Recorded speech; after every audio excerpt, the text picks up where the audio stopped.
घर की इज्जत सब तो पहलों की है।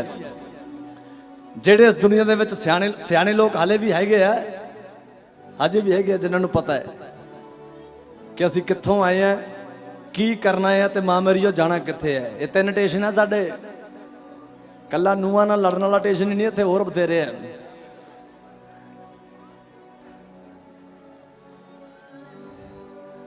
ਔਰ ਉਹਨਾਂ ਘਰਾਂ 'ਚ ਅੱਜ ਵੀ ਸਵਰਗ ਹੀ ਵਾਸ ਕਰਦਾ, ਜਿਨ੍ਹਾਂ ਘਰਾਂ ਦੇ ਵਿੱਚ ਹੁਣ ਵੀ ਇੱਕ ਮਾਲਾ ਦੇ ਮਣਕਿਆਂ ਵਾਂਗੂ ਪਰੋਇਆ ਹੋਇਆ ਸਾਰਾ ਟੱਬਰ, ਤੇ ਘਰ ਦੇ ਵਿੱਚ ਕੋਈ ਲੈਣੇਦਾਰ ਹੈ।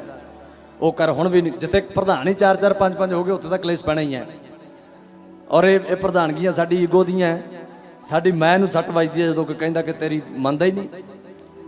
ਤਾਂ ਇਸ ਕਰਕੇ ਜਿਨ੍ਹਾਂ ਘਰਾਂ 'ਚ ਇੱਕ ਦੀ ਜਲਦੀ ਹੈ ਤਾਂ ਉਹਨਾਂ ਘਰਾਂ ਦੇ ਵਿੱਚ ਅੱਜ ਵੀ ਸੁੱਖ ਸ਼ਾਂਤੀ ਹੈ ਪੂਰੀ, ਔਰ ਥਪਾਕ ਹੈ ਸਾਰੇ ਟੱਬਰ ਦੇ ਵਿੱਚ। ਔਰ ਉਹ ਕਿੱਥੋਂ ਮਾਰੋ ਤਾੜੀਏ, ਸੱਚ ਹੈ, ਇਹੀ ਬਣਾਉਣਾ ਆਪਾਂ ਪੰਜਾਬੀਆਂ ਨੇ। ਨਹੀਂ ਤਾਂ ਇਕੱਲਾ ਕਿਤਾਬਾਂ 'ਚ ਪੜ੍ਹਨ ਜੋਗਾ ਰਹਿ ਗਿਆ ਕਿ ਪੰਜਾਬ ਸੋਨੇ ਦੀ ਚਿੜੀ ਦਾ ਜਲੂਸ ਨਿਕਲਿਆ ਪਿਆ ਹੈ। ਹਾਂ, ਇਸ ਗੱਲ ਤੋਂ ਮੁੱਕਰ ਨਹੀਂ ਸਕਦੇ ਅਸੀਂ। ਕੱਲਾ ਨੌਜਵਾਨ ਜਦੋਂ ਦੇਖਦੇ ਆ ਕਿਸੇ ਦੀਆਂ ਅੱਖਾਂ ਲਾਲ ਹੈ, ਕਿਸੇ ਦਾ ਮੂੰਹ ਲਾਲ ਹੈ। ਹਾਂ,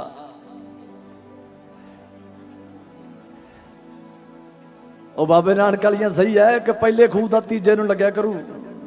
ਤਾਂ ਬਾਪੂ ਲੱਗਦਾ ਹੁਣ ਭਰਾ ਨੂੰ ਠੇਕੇ ਤੇ ਨਹੀਂ ਦਿੰਦਾ, ਗਵਾਂਢੀ ਨੂੰ ਦਿੰਦਾ, ਕਿ ਤੈਨੂੰ ਨਹੀਂ ਦਿੰਦਾ ਠੇਕੇ ਤੇ। ਇਹੀ ਹੈ ਇਸ ਕਲਯੁਗ ਦੇ ਰੰਗ। ਪਰ ਉਹੀ ਕਹਿਣਾ ਕਿ ਜਿਨ੍ਹਾਂ ਘਰਾਂ ਨੇ ਫੇਰ ਪਹਿਲਾਂ ਆਪਣੇ ਘਰ 'ਚ ਪੋਚਾ ਮਾਰ ਕੇ ਫਿਰ ਗੁਰਦੁਆਰਾ ਸਾਹਿਬ ਦਾ ਪੋਚਾ ਚੱਕਿਆ, ਤਾਂ ਉਹਨਾਂ ਲਈ ਇਹ ਗੱਲ ਹੈ ਘਰ ਦੀ ਇੱਜ਼ਤ। ਨਹੀਂ ਤਾਂ ਘਰੇ ਨੂੰ ਸੱਸ ਦੋਨੇ ਲੜਦੀਆਂ, ਉਹ ਕਹਿੰਦੀ ਭਾਂਡੇ ਤੂੰ ਮਾਂਜ, ਉਹ ਕਹਿੰਦੀ ਤੂੰ ਮਾਂਜ, ਤੇ ਗੁਰਦੁਆਰੇ ਜਾ ਕੇ ਖੋਹਦੀਆਂ, ਲਿਆ ਮੈਂ ਮਾਂਜਾਂ, ਲਿਆ ਮੈਂ ਮਾਂਜਾਂ। ਜਮਾ ਹੀ ਉਲਟਾ ਹੈ। ਤੇ ਕਿੰਨਾ ਚੰਗਾ ਹੋਵੇ ਪਹਿਲਾਂ ਨੂੰ ਸੱਸ ਰਲ ਕੇ ਘਰ ਦੇ ਭਾਂਡੇ ਮਾਂਜ ਕੇ ਫਿਰ ਕਹਿਣ ਚੱਲ ਨਹੀਂ ਧੀਏ ਗੁਰਦੁਆਰਾ ਸਾਹਿਬ ਮੱਥਾ ਟੇਕਣ, ਫਿਰ ਲੱਗੂਗਾ। ਜਦੋਂ ਘਰੋਂ ਕਲੇਸ਼ ਹੋ ਕੇ ਜਾਂਦਾ ਫਿਰ ਤਾਂ ਪਿਠਾਂ ਦੱਸ ਮੈਨੂੰ ਕੋਠੇ ਦੀ ਕੰਜਰੀ ਛਿੱਤਰ ਪਵਾ ਇਹਨਾਂ ਤੋਂ ਪਹਿਲਾਂ ਹੀ ਬਹੁਤ ਪੈਂਦੇ। ਸੁਣਾ ਦੂੰਗਾ, ਵਿੱਚੇ ਸੁਣਾ ਦੂੰਗਾ, ਗੱਲ ਭੁਲਾ ਦਿੰਦਾ ਇੱਕ ਤਾਂ ਯਾਰ। ਤਾਂ ਉਹ ਗੱਲ ਕੀ ਕਹਿੰਦਾ ਹੈ, ਘਰ ਦੀ ਇੱਜ਼ਤ ਸਭ ਤੋਂ ਪਹਿਲਾਂ ਇਹਨੂੰ ਦਾਗ ਲਵਾਈਏ ਨਾ। ਉਹ ਜਦ ਭੈਣਾ ਹੋਣ ਜਵਾਨ ਤੇ ਬਹੁਤੇ ਯਾਰ ਬਣਾਈਏ ਨਾ। ਸੁਣ ਲੋ, ਘਰ ਦੀ ਇੱਜ਼ਤ ਸਭ ਤੋਂ ਪਹਿਲਾਂ ਇਹਨੂੰ ਦਾਗ ਲਵਾਈਏ ਨਾ। ਉਹ ਜਦ ਆ ਭੈਣਾ ਹੋਣ ਜਵਾਨ ਤੇ ਬਹੁਤੇ ਯਾਰ ਬਣਾਈਏ ਨਾ। ਆਪਣੇ ਘਰ ਵਿੱਚ ਕੰਮ ਨਹੀਂ ਹੋਏ ਕਿਸੇ ਬੰਦੇ ਸ਼ੱਕੀ ਦਾ। ਇਹ ਧਨ ਪਰਾਇਆ ਕਿਸੇ ਨੂੰ ਦੇਣਾ ਸਾਂਭ ਕੇ ਰੱਖੀਦਾ। ਇੱਜ਼ਤ ਵਾਲੀ ਕਿਤਾਬ ਤੇ ਮਿਲਦੇ ਦਾਗੀ ਪੰਨੇ ਨਾ। ਉਹ ਭੈਣ ਬਿਨਾ ਕੋਈ ਸੁੰਨੇ ਗੁੱਟ ਤੇ ਰੱਖੜੀ ਬੰਨੇ ਨਾ। ਓਏ ਰੱਖੜੀ ਬੰਨੇ,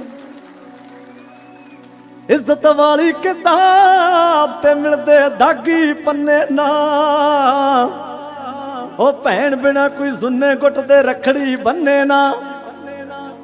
ਔਖੇ ਵੇਲੇ ਜਦ ਨੂੰਹਾਂ ਆ ਸੱਸਾਂ ਤੇ ਚੜਦੀਆਂ ਨੇ, ਸੁਣ ਲੈ ਛੌਲ ਵਾਲੀ ਬੇਬੇ।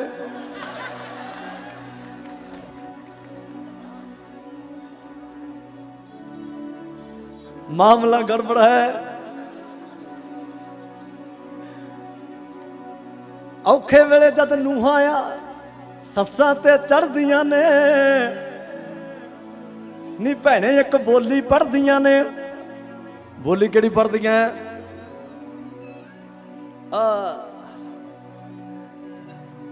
ਇਹ ਚੁੱਲ੍ਹਿਆਂ ਤੇ ਰੋਟੀ ਲਾਉਂਦੀਆਂ ਉਦੋਂ ਸੁਣਦੇ ਹੁੰਦੇ ਸੀ ਨਾ ਵਿਆਹ ਵੇਲੇ। ਇਹ ਸਾਡੀਆਂ ਮਾਵਾਂ ਜਿਹੜੀਆਂ ਸ਼ੌਲ ਵਾਲੀਆਂ ਬੈਠੀਆਂ ਨਾ, ਇਹ ਗੱਲ ਸੁਣਨ ਵਾਲੀ ਹੈ ਕਿ ਸਾਡੇ ਸੱਭਿਆਚਾਰ ਦਾ ਦੇਸੀ ਘਿਓ ਹੈ। ਉਹਨਾਂ ਵੇਲਿਆਂ 'ਚ ਵਿਆਹਾਂ ਦੇ ਵਿੱਚ ਮੂਵੀ ਵਾਲੇ ਭਾਈ ਨੂੰ ਵੀ ਕਹਿ ਕੇ ਹਟਾਉਣੀਆਂ ਪੈਂਦੀਆਂ ਸੀ ਵੀ ਤੜਕੇ ਬਰਾਤ ਚੜ੍ਹਨੀ ਆ, ਹੁਣ ਪੈ ਜਾਣ ਦਿਓ ਸਾਰਿਆਂ ਨੂੰ।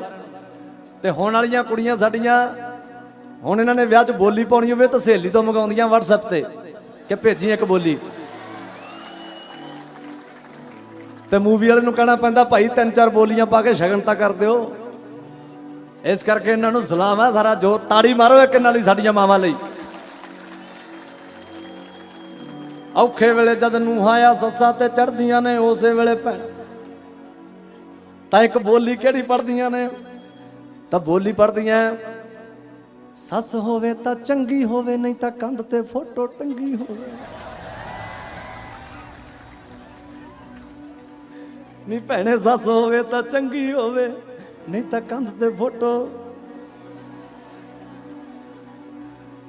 ਔਰ ਵਧੀਆ ਭੋਗ ਪੈ ਗਏ ਤਾਂ ਉਹੀ ਗੁਰਦੁਆਰਾ ਸਾਹਿਬ 'ਚ ਪੱਖਾ 750 ਦਾ ਪੱਖਾ ਦੇ ਕੇ ਸਾਰੇ ਟੱਬਰ ਦਾ ਨਾਮ ਲਿਖਾਓ ਹੈ। ਕਿੰਨੀ ਵਧੀਆ ਆਪਸ਼ਨ ਹੈ। ਮੈਂ ਤਾਂ 1430 ਪੰਨਿਆਂ 'ਚ ਕਿਤੇ ਨਹੀਂ ਪੜ੍ਹਿਆ ਕਿ ਭਾਈ ਗੁਰੂ ਘਰ 'ਚ ਜਦੋਂ ਪੱਖਾ ਲਵਾਏਗਾ ਤਾਂ ਉੱਤੇ ਸਾਰੇ ਟੱਬਰ ਦਾ ਨਾਮ ਲਿਖਾ ਦੀ। ਔਰ ਇਹ ਵੀ ਨਹੀਂ ਕਿਤੇ ਪੜ੍ਹਿਆ ਕਿ ਜਿਹੜਾ ਆਪਾਂ ਮੂਹਰੇ ਲਿਖਾ ਦਿੰਦੇ ਆ ਸਵਰਗਵਾਸੀ ਫਲਾਨਾ ਸਿਓ। ਕੀ ਗੱਲ ਭਾਈ ਆਪ ਟਿਕਟ ਕਰਾ ਕੇ ਭੇਜਿਆ? ਨਹੀਂ ਸੋਚਣ ਵਾਲੀ ਗੱਲ ਆ ਬਾਈ, ਇਹ ਸੋਚਣ ਵਾਲੀ ਗੱਲ ਆ। ਸਾਡੇ ਆਪਣੇ ਘਰ ਦੀ ਗੱਲ ਹੈ ਕਿ ਅਸੀਂ ਅਗਿਆਨੀ ਲੋਕ, ਸਾਨੂੰ ਪਤਾ ਹੀ ਨਹੀਂ ਹੈ ਕਿ ਬੰਦਾ ਮਰ ਕੇ ਸਵਰਗ ਜਾਂ ਨਰਕ ਗਿਆ, ਪਰ ਕਿੰਨੇ ਕੌਨਫੀਡੈਂਸ ਨਾਲ ਲਿਖਾ ਰਹੇ ਆ ਪੱਖੇ ਤੇ ਸਵਰਗਵਾਸੀ ਫਲਾਨਾ ਸਿਓ। ਸਾਰੇ ਲਿਖਾਉਣੇ ਆ। ਸੋਚਣ ਵਾਲੀ ਗੱਲ ਹੈ ਕਿ ਸਾਨੂੰ ਕਿਵੇਂ ਪਤਾ ਲੱਗ ਗਿਆ।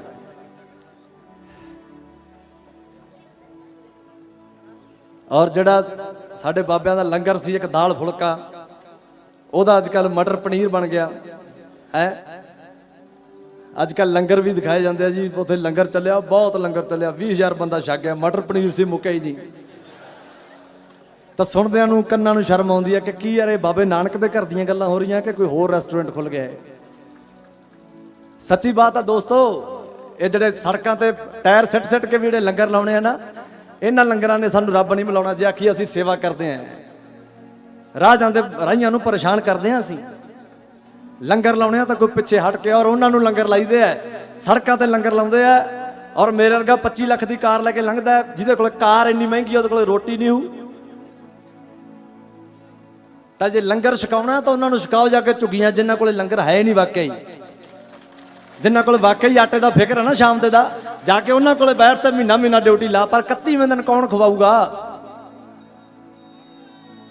ਹੁਣ ਬਾਬਾ ਸੁਣਨ ਵਾਲੀ ਗੱਲ ਆ, ਜੇ 30 ਦਿਨ ਅਸੀਂ ਖਵਾਤਾ ਤਾਂ 31ਵੇਂ ਦਿਨ ਕੌਣ ਖਵਾਊਗਾ? ਟੈਂਟ ਤੇ ਤਾਂ ਆ ਕੇ ਫੇਰ ਝੋਲੀਆਂ ਉੱਥੇ ਹੀ ਯਾਰ ਕਿ ਦੇਣ ਵਾਲਾ ਦਿੰਦਾ ਭਾਈ। ਤਾਂ ਫਿਰ ਖਾ ਮਖਾ ਦੀਆਂ ਲੱਤਾਂ ਡਾਈਆਂ ਸੀ ਲੋਕਾਂ ਨੇ ਵਿੱਚ। ਉਹੀ ਜਿੰਨੇ ਪੈਸੇ ਐਦਾਂ ਬਰਬਾਦ ਕਰਦੇ ਆ, ਤਾਂ ਇਸੇ ਪਿੰਡ ਦੀਆਂ 4-4 5-5 ਗਰੀਬਾਂ ਦੀਆਂ ਧੀਆਂ ਤੁਰ ਜਾਣਗੀਆਂ ਆਪਣੇ ਸਹੁਰੀ ਘਰ, ਜੇ ਕੋਈ ਕਰਨ ਵਾਲਾ ਹੋਵੇ ਕਰਮ। ਕਹਿਣ ਨੂੰ ਅਸੀਂ ਗੱਲਾਂ ਬਹੁਤ ਵੱਡੀਆਂ ਕਰ ਲੈਂਦੇ ਆ। ਮੇਰੇ ਵਰਗੇ ਦੀਆਂ 4 ਫੋਟੋਆਂ ਜੇ ਐਦਾਂ ਫਲੈਕਸਾਂ ਤੇ ਲੱਗੀਆਂ ਤਾਂ ਭਗਵਾਨ ਨਹੀਂ ਬਣ ਜਾਂਦੇ। ਜੇ ਪੰਜਾਬੀ ਚ ਕਹਾਂ ਨਾ ਤਾਂ ਸਾਡੇ ਵਰਗੇ ਲੋਕ ਵੱਧ ਸ਼ਰਾਪੇ ਹੋਏ ਲੋਕ ਹੈ। ਉਹਨੇ ਮੇਰੇ ਖਿਆਲ ਚ ਤੁਹਾਡੇ ਤੋਂ ਵੱਧ ਮੇਰੇ ਵਰਗਿਆਂ ਨੂੰ ਦੂਰ ਕੀਤਾ ਹੋਇਆ ਆਪਣੇ ਤੋਂ, ਕਿ ਇਹਨਾਂ ਤੇ ਮਾਇਆ ਹੀ ਇੰਨੀ ਪਾ ਦਿਆਂ ਕਿ ਮੇਰੀ ਕਦੇ ਯਾਦ ਹੀ ਨਾ ਆਵੇ, ਨਾ ਤਾੜੀਆਂ 'ਚ ਹੀ ਗਵਾਚ ਜਾਣੇ ਲੋਕ। ਔਰ ਅਸੀਂ ਲੋਕ ਕਹਿੰਦੇ ਆ ਕਿ ਸਾਡੇ ਤੇ ਕਿਰਪਾ ਹੋ ਗਈ, ਸਾਡਾ ਕੰਮ ਚੱਲ ਪਿਆ, ਸਾਡਾ ਕੰਮ ਚੱਲ ਪਿਆ, ਮੇਰਾ ਬਿਜ਼ਨਸ ਚੱਲ ਪਿਆ, ਮੇਰੇ ਟਰੱਕ ਚੱਲਦੇ ਆ, ਮੈਨੂੰ ਨੌਕਰੀ ਮਿਲ ਗਈ, ਵੀਜ਼ਾ ਲੱਗ ਗਿਆ। ਮੇਰੇ ਖਿਆਲ 'ਚ ਜਿਵੇਂ ਜਿਵੇਂ ਮਾਇਆ ਆਉਂਦੀ ਹੈ ਉਹਦੇ ਨਾਲੋਂ ਦੂਰ ਹੁੰਦੇ ਜਾਂਦੇ ਆ। ਔਰ ਮਾਂ ਮੇਰੀਓ ਕੰਨ ਖੋਲ ਕੇ ਸੁਣ ਲਓ, ਇੱਥੋਂ ਵਾਲੇ ਪੇਕੀ ਜਿੰਨਾ ਮਰਜ਼ੀ ਜਾ ਕੇ ਚਾਹ ਮਨਾ ਲਿਓ, ਇਹਦੇ ਅੰਦਰ ਇੱਕ ਰੂਹ ਬੈਠੀ ਆ ਤੇ ਉਹਦਾ ਵੀ ਕੋਈ ਪੇਕਾ ਪਿੰਡ ਹੈ, ਉਹਦਾ ਕੋਈ ਪੇਕਾ ਪਿੰਡ ਆ ਤੇ ਉਹਨੂੰ ਲੈ ਕੇ ਜਾਣਾ ਹੈ ਇਸੇ ਜਨਮ 'ਚ। ਇਹ ਮਾਨਸ ਜੂਨ ਹੈ, ਦੇਵਤੇ ਤਰਸਦੇ ਆ ਇਹਨੂੰ, ਦੇਵਤੇ ਵੀ ਤਰਸਦੇ ਆ ਕਿ ਸਾਡੇ ਕੋਲੇ ਨਹੀਂ ਆਏ। ਪਰ ਬੰਦਾ 24,000 ਸਵਾਸ ਇੰਨੇ ਮਹਿੰਗੇ। ਡੀਐਮਸੀ ਜਾ ਕੇ ਪੁੱਛ, ਜਦੋਂ ਉਹਨੂੰ ਪੁੱਛਦੇ ਆ ਕਿ ਹੁਣ ਤੈਨੂੰ ਕੀ ਚਾਹੀਦਾ, ਕੋਠੀਆਂ, ਕਾਰਾਂ, ਜ਼ਮੀਨਾਂ, ਨਹੀਂ ਕਹਿੰਦਾ ਮੈਨੂੰ ਇੱਕ ਸਾਹ ਚਾਹੀਦਾ ਹੈ, ਇੱਕ ਸਾਹ ਚਾਹੀਦਾ। ਔਰ ਉਸੇ 24,000 ਨੂੰ ਰੋਜ਼ ਗੁਰਬਾਣੀ ਵੀ ਕਹਿੰਦੀ ਆ, ਜਿਸ ਬੰਦੇ ਕੋ ਇਤਨਾ ਘਾਟਾ ਸੋ ਬੰਦਾ ਕੈਸੇ ਜੀਵੇ। 24,000 ਦਾ ਘਾਟਾ ਜਿਹੜਾ ਰੋਜ਼ ਸਹਿ ਰਿਹਾ, ਜਿਹਨੂੰ ਪਤਾ ਹੀ ਨਹੀਂ ਲੱਗਦਾ, ਸੁੱਤਾ ਪਿਆ। ਆ ਕੋਠੀਆਂ ਪਾਉਣੀਆਂ, ਆ ਕਾਰਾਂ ਖਰੀਦਣੀਆਂ, ਜ਼ਮੀਨਾਂ ਲੈਣੀਆਂ, ਹੋਰ ਪੁੱਠੇ ਪੰਗੇ ਲੈਣੇ, ਬਸ ਇਹੀ ਬੰਦੇ ਦੀ ਜ਼ਿੰਦਗੀ ਹੈ ਕਿ ਸਾਰੀ ਉਮਰ ਠੱਗੀਆਂ ਠੋਰੀਆਂ ਕਰਦਾ, ਰੱਬ ਤੋਂ ਮੰਗਦਾ ਮੰਗਤੇ ਵਾਂਗੂ ਇੱਕ ਦਿਨ ਮਰ ਜਾ ਤੇ ਚੱਕ ਕੇ ਫੂਕੇ ਆਉਣਗੇ। ਇਹ ਬੰਦੇ ਦੀ ਯਾਤਰਾ ਹੈ। ਤੇ ਵਾਅਦਾ ਅਸੀਂ ਉਦੋਂ ਕੀ ਕਰਕੇ ਆਏ ਸੀ? ਬਾਣੀ 'ਚ ਲਿਖਿਆ ਹੋਇਆ ਹੈ, ਮੇਰੇ ਕੋਲ ਆਪਦੀਆਂ ਗੱਲਾਂ ਨਹੀਂ ਹੈ, ਲਿਖਿਆ ਹੋਇਆ ਕਿ 9 ਮਹੀਨੇ ਮਾਂ ਦੇ ਗਰਭ 'ਚ ਰਿਹਾ। ਤਾਂ ਉਸ ਵੇਲੇ ਦਵਾਈਆਂ ਪਾ ਕੇ ਕਹਿੰਦਾ ਸੀ ਕਿ ਇੱਕ ਵਾਰੀ ਮੈਨੂੰ ਦੁਨੀਆ ਦਿਖਾ ਦੇ, ਤੇਰੇ ਨਾਮ ਸਿਮਰਨ ਤੋਂ ਬਿਨਾਂ ਕੋਈ ਦੂਜੀ ਗੱਲ ਨਹੀਂ ਕਰਦਾ। ਲਿਖਿਆ ਉਹਦੇ 'ਚ, ਪੜ੍ਹ ਲਿਓ ਜਾ ਕੇ। ਪਰ ਕਿੰਨੀ ਸ਼ਰਮ ਦੀ ਗੱਲ ਹੈ ਕਿ ਅਸੀਂ, ਸਾਡੇ ਵਰਗੇ ਡਰਾਮੇਬਾਜ਼ ਲੋਕ, ਅਸੀਂ ਆ ਕੇ ਇੱਥੇ ਰੱਬ ਤੱਕ ਹੀ ਸਭ ਕੁਝ ਹੀ ਭੁੱਲੇ ਬੈਠੇ ਹਾਂ, ਆਪਣਾ ਆਪ ਵੀ ਭੁੱਲੇ ਬੈਠੇ ਹਾਂ। ਔਰ 24 ਘੰਟੇ ਗੱਲ ਆਏ ਹੋ ਰਹੀ ਹੈ ਕਿ ਮੈਂ ਕੋਈ ਹਸਤੀ ਹਾਂ। ਕਿਹੜੀ ਹਸਤੀ? ਇੱਕੋ ਹੀ ਸਾਥ, ਜਿਸ ਦਿਨ ਨਾ ਆਇਆ ਤਾਂ ਚੱਕ ਕੇ ਫੂਕੇ ਆਉਣਗੇ, ਰੌਲਾ ਹੀ ਮੁੱਕ ਜੂ। ਇਸ ਕਰਕੇ ਇਹਦਾ ਜਿੰਨੇ ਬੈਠੇ ਹੋਣ ਨਾ, ਸਾਰਿਆਂ ਦਾ ਇੰਨਾ ਆਪਸ ਦੇ ਵਿੱਚ ਪ੍ਰੇਮ ਹੋਵੇ ਕਿ ਪਿੰਡ ਦਾ ਪਤਾ ਲੱਗੇ ਕਿ ਭਾਈ ਹਾਂ, ਚੁੱਲ੍ਹਿਆਂ ਤੱਕ ਜਾਣ ਵਾਲੇ ਲੋਕ ਬਣੀਆਂ ਸੀ ਕਿ ਜੇ ਕਿਸੇ ਦੇ ਘਰ ਜਾਈਏ ਤਾਂ ਅਗਲਾ ਆਪਦੇ ਘਰ ਦੇ ਚੁੱਲ੍ਹੇ ਤੇ ਲਿਜਾ ਕੇ ਬਿਠਾ ਦੇ ਸਾਨੂੰ ਕਿ ਆ ਬੈਠ, ਇੰਨੇ ਕੁ ਇਮਾਨਦਾਰ ਹੋਈਏ ਅਸੀਂ ਇੱਕ ਦੂਜੇ ਪ੍ਰਤੀ। ਪਰ ਹੁਣ ਤਾਂ ਬੰਦਾ ਡਰਾਇੰਗ ਰੂਮ 'ਚ ਬਿਠਾਉਣਾ ਵੀ ਚੱਲਦਾ ਭਰਾਵਾ ਕਿ ਬਾਹਰੋਂ ਹੀ ਚਾਹ ਪਿਆ ਕੇ ਮੋੜ। ਇਹ ਸਾਡੇ ਮਨਾਂ 'ਚ ਆਈਆਂ ਬਦਨੀਤੀਆਂ, ਸਾਡੀਆਂ ਖੋਟਾਂ, ਇਸੇ ਗੱਲ ਦੀਆਂ ਗਵਾਹ ਹੈ ਕਿ ਅਸੀਂ ਕਿਤੇ ਨਾ ਕਿਤੇ ਥੋੜਾ ਪਟਕੇ ਆ। ਇਸ ਕਰਕੇ ਬੰਦੇ ਬਣਨ ਦੀ ਲੋੜ ਆ, ਸਾਨੂੰ ਬਣਨ ਦੀ ਲੋੜ ਆ। ਜੇ ਸਾਫ਼ ਔਰ ਇਮਾਨਦਾਰ ਹੋਵਾਂਗੇ ਨਾ ਤਾਂ ਫਿਰ ਰੱਬ ਵੀ ਆਪ ਆਖੂਗਾ ਕਿ ਆ ਜਾ, ਜਿੱਥੇ ਚੱਲੇਗਾ।